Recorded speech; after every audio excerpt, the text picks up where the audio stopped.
hindi ko na alam yung kasunod. Basta, Tabi dito yan, siguro tabi. yung kwarto natin. Mas lalagay tayo ng parang pintuan dyan. Ganito.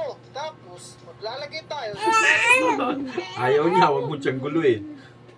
Ayaw niya pakawak yung kamay niya. Wala mo, Seb. Ayaw ko ba?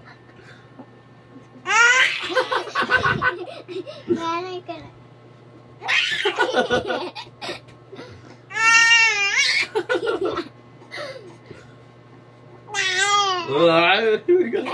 Nagagalit siya.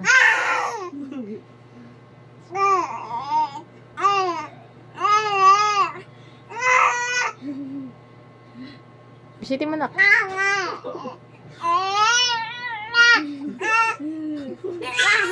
Gagalit.